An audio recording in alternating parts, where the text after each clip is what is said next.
अस्सलाम वालेकुम dear friends and all. आज हम लाइट रिएक्शन के बारे में पढ़ेंगे, लेकिन लाइट रिएक्शन से पहले आपके कंसेप्ट में एटलीस्ट 3-4 बातें होना चाहिए, तभी जाके आप लाइट रिएक्शन को समझेंगे। तो सबसे पहले आपके ज़हन में होना चाहिए कि व्हाट इज़ पिगमेंट, पिगमेंट क्या है। फिर इसके बाद आपके ज़हन में होना चाहिए कि व्हाट इज़ फोटोसिंथेटिक पिगमेंट, और लास्ट में आपके कंसेप्ट में एटलीस्ट फोटो सिस्टम का कंसेप्ट होना चाहिए कि व्हाट इज़ फोटो सिस्टम।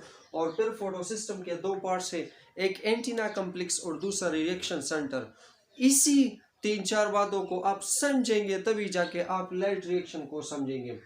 तो इसको हम सिर्फ लाइट रिएक्शन नहीं कह सकते, इसको हम लाइट डिपेंडेंट रिएक्शन भी कहते हैं, क्योंकि दिस रिएक्शन रिक्वायर्ड लाइट, इस रिएक्शन को लाइट की ज़रूरत होती है। बिल्कुल इसी वजह से हम इसको लाइट डिपेंडेंट रिएक्शन कह सकते हैं। इसको हम फोटोफॉस्फोराइलेशन कहते हैं। फॉस्फोराइलेशन हम किसको कहते हैं, यानी जब एडीपी के साथ इनऑर्गेनिक आई और पी इनऑर्गेनिक फास्फेट कंबाइन हो जाते हैं और इससे बन जाता है ATP. The formation of ATP from ADP and inorganic phosphate is known as the phosphorylation. इसको हम फोटोफॉस्फोराइलेशन इस वजह से कह सकते हैं क्योंकि लाइट के जरिए इसमें एटीपी एनर्जी के जरिए इसमें एटीपी की फॉर्मेशन होती है from ADP and inorganic phosphate. इसको हम जिगजैग स्कीम भी कह सकते हैं, क्योंकि जब आप लाइट रिएक्शन को देखेंगे तो वो बिल्कुल जिगजैग होता है, जेड की तरह होता है। इस वजह से हम इसको जिगजैग स्कीम भी कह सकते हैं। माय डियर स्टूडेंट्स, आपके ज़हन में होना चाहिए कि व्हाट इज पिगमेंट। पिगमेंट हर वो सब्सटेंस होता है जो कि एक बॉडी को खास किस्म का कलर देता है। लेट्स सपोज मेरे ब्लड में एक खास किस्म का पिगमेंट होता है जिसको हम होमोग्लोबिन कहते हैं। उसी होमोग्लोबिन की वजह से मेरे ब्लड और आपके ब्लड के का कलर जो है ना वो रेड होता है, रेड। तो माय डियर स्टूडेंट, मैं ऐसा कह सकता हूँ ना, होमोग्लोबिन चूंकि एक पिगमेंट है और उसी पिगमेंट ने हमारे आपके ब्लड को एक स्पेसिफिक कलर दिया हुआ है, जिसको रेड कलर दिया हुआ है। माय डियर स्टूडेंट्स, तो मैं कह सकता हूँ ना कि any substances which give specific colour, हर वो सब्सटेंस जो कि एक स्पेसिफिक कलर देते हैं किस चीज को, टू ए बॉडी, एक बॉडी को, उसको हम क्या कहेंगे, पिगमेंट कहेंगे। अब photosynthetic pigment, as the name indicate, those pigment which help in photosynthesis, वो पिगमेंट जो कि फोटोसिंथेसिस में हेल्प करेंगे। अब जब हम लाइट रिएक्शन को पढ़ेंगे तो इसमें डिफरेंट किस्म के पिगमेंट्स हैं एंटीना में और रिएक्शन सेंटर में, तो वो हेल्प देते हैं किस चीज के, लाइट रिएक्शन में, फोटोसिंथेसिस के प्रोसेस में वो हेल्प देते हैं।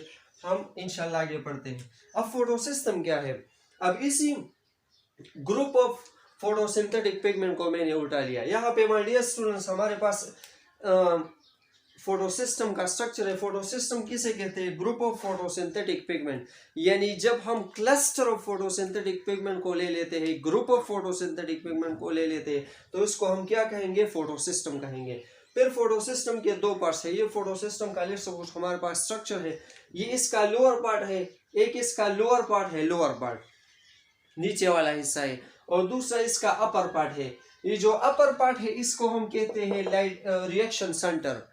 इसी रिएक्शन सेंटर में हमारे पास इलेक्ट्रॉन कैरियर्स भी मौजूद होते हैं, इसमें प्राइमरी इलेक्ट्रॉन एक्सेप्टर भी मौजूद होता है, और इसके अलावा इसमें क्लोरोफिल ए भी मौजूद होता है। ये लोअर पार्ट जो है ना, इसी लोअर पार्ट को हम कहते हैं एंटीना कम्प्लेक्स। एंटीना कम्प्लेक्स में हमारे पास क्लोरोफिल भी और कैरोटेनॉइड भी मौजूद होता है। तो माय डियर स्टूडेंट्स, आप इसको नोट करें, इसके जो अदर पार्ट्स है माय डियर स्टूडेंट, मैं इसको लिखवा दूं, यानी सारा लाइट रिएक्शन का जो प्रोसेस है मैं इसको लिखवा देता हूँ, वो कि आप इसको नोट करें। अस्सलाम वालेकुम डियर फ्रेंड्स एंड ऑल। आज हम लाइट रिएक्शन के बारे में पढ़ेंगे, लेकिन लाइट रिएक्शन से पहले आपके कंसेप्ट में एटलीस्ट 3-4 बातें होना चाहिए, तभी जाके आप लाइट रिएक्शन को समझेंगे। तो सबसे पहले आपके ज़हन में होना चाहिए कि व्हाट इज़ पिगमेंट, पिगमेंट क्या है। फिर इसके बाद आपके ज़हन में होना चाहिए कि व्हाट इज़ फोटोसिंथेटिक पिगमेंट, और लास्ट में आपके कंसेप्ट में एटलीस्ट फोटो सिस्टम का कंसेप्ट होना चाहिए कि व्हाट इज़ फोटो सिस्टम। और फिर फोटो सिस्टम के दो पार्ट्स हैं, एक एंटीना कम्प्लेक्स और दूसरा रिएक्शन सेंटर। इसी 3-4 बातों को आप समझेंगे तभी जाके आप लाइट रिएक्शन को समझेंगे। तो इसको हम सिर्फ लाइट रिएक्शन नहीं कह सकते, इसको हम लाइट डिपेंडेंट रिएक्शन भी कहते हैं, क्योंकि दिस रिएक्शन रिक्वायर्ड लाइट, इस रिएक्शन को लाइट की ज़रूरत होती है। बिल्कुल इसी वजह से हम इसको लाइट डिपेंडेंट रिएक्शन कह सकते हैं। इसको हम फोटोफॉस्फोराइलेशन कहते हैं। फास्फोराइलेशन हम किसको कहते हैं, यानी जब एडीपी के साथ इनऑर्गेनिक आई और पी इनऑर्गेनिक फास्फेट कंबाइन हो जाते हैं और इससे बन जाता है ATP. The formation of ATP from ADP and inorganic phosphate is known as the phosphorylation. इसको हम फोटोफॉस्फोराइलेशन इस वजह से कह सकते हैं क्योंकि लाइट के जरिए इसमें एटीपी एनर्जी के जरिए इसमें एटीपी की फॉर्मेशन होती है from ADP and inorganic phosphate. इसको हम जिगजैग स्कीम भी कह सकते हैं क्योंकि जब आप लाइट रिएक्शन को देखेंगे तो वो बिल्कुल जिगजैग होता है, जेड की तरह होता है, इस वजह से हम इसको जिगजैग स्कीम भी कह सकते हैं। माय डियर स्टूडेंट्स, आपके ज़हन में होना चाहिए कि व्हाट इज पिगमेंट। पिगमेंट हर वो सब्सटेंस होता है जो कि एक बॉडी को खास किस्म का कलर देता है। लेट्स सपोज मेरे ब्लड में एक खास किस्म का पिगमेंट होता है जिसको हम होमोग्लोबिन कहते हैं। उसी होमोग्लोबिन की वजह से मेरे ब्लड और आपके ब्लड के का कलर जो है ना वो रेड होता है, रेड। तो माय डियर स्टूडेंट, मैं ऐसा कह सकता हूँ ना, होमोग्लोबिन चूंकि एक पिगमेंट है और उसी पिगमेंट ने हमारे आपके ब्लड को एक स्पेसिफिक कलर दिया हुआ है जिसको रेड कलर दिया हुआ है। माय डियर स्टूडेंट्स, तो मैं कह सकता हूँ ना कि any substances which give specific colour, हर वो सब्सटेंस जो कि एक स्पेसिफिक कलर देते हैं किस चीज को, टू ए बॉडी, एक बॉडी को, उसको हम क्या कहेंगे, पिगमेंट कहेंगे। अब photosynthetic pigment, as the name indicate, those pigment which help in photosynthesis, वो पिगमेंट जो कि फोटोसिंथेसिस में हेल्प करेंगे। अब जब हम लाइट रिएक्शन को पढ़ेंगे तो इसमें डिफरेंट किस्म के पिगमेंट्स हैं एंटीना में और रिएक्शन सेंटर में, तो वो हेल्प देते हैं किस चीज के, लाइट रिएक्शन में, फोटोसिंथेसिस के प्रोसेस में वो हेल्प देते हैं।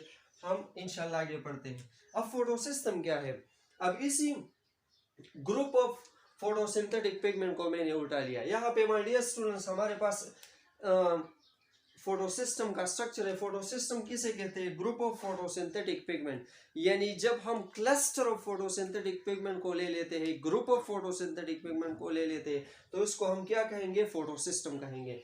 फिर फोटोसिस्टम के दो पार्ट्स है। ये फोटोसिस्टम का लेट्स सपोज हमारे पास स्ट्रक्चर है, ये इसका लोअर पार्ट है, एक इसका लोअर पार्ट है, लोअर पार्ट नीचे वाला हिस्सा है, और दूसरा इसका अपर पार्ट है।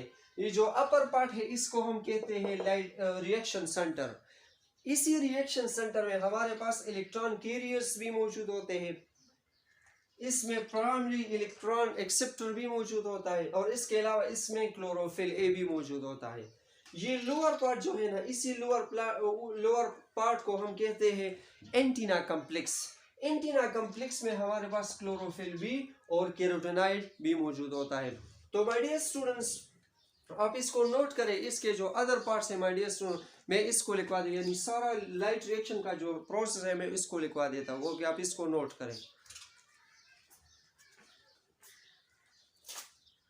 माय डियर स्टूडेंट्स, तो इसी लाइट रिएक्शन में हमारे पास दो ही फोटोसिस्टम इन्वॉल्व होते हैं, एक फोटोसिस्टम 2 होता है और एक फोटोसिस्टम 1 होता है। फोटोसिस्टम 2 को मैं 680 नैनोमीटर भी कह सकता हूँ क्योंकि ये इतने ही लाइट को एब्जॉर्ब करता है। बिल्कुल इसी तरह इसको मैं 70 नैनोमीटर भी कह सकता हूँ क्योंकि ये इतना ही लाइट एब्जॉर्ब करता है। ये लेट सपोज मेरे पास सन है, सन जैसे ही सन के rays, lights of suns are falling on the chlorophyll, जैसे ही इसी क्लोरोफिल पे रेस फॉल करते हैं तो इससे 2 इलेक्ट्रॉन बिल्कुल इजेक्ट होते हैं, तो इसमें 2 इलेक्ट्रॉन की स्पेस रह जाती है। आपने इसको याद रखना है, इसी स्पेस को हमने लास्ट में फिल करना है। अब इससे ये 2 इलेक्ट्रॉन यहाँ पे निकल गए, इसके पास अब 2 इलेक्ट्रॉन की गैप रह गई है, तो वो हमने लास्ट में फिल करना है, आपने याद करना है। अब ये इलेक्ट्रॉन फॉलने की बजाय, गिरने की बजाय, बिल्कुल इसी तरह ये यहाँ पे प्राइमरी इलेक्ट्रॉन एक्सेप्टर मौजूद होता है। प्राइमरी इलेक्ट्रॉन एक्सेप्टर इस वजह से हम इसको कहते हैं क्योंकि ये फर्स्ट वो होता है जो कि इलेक्ट्रॉन को एक्सेप्ट करता है, प्राइमरी।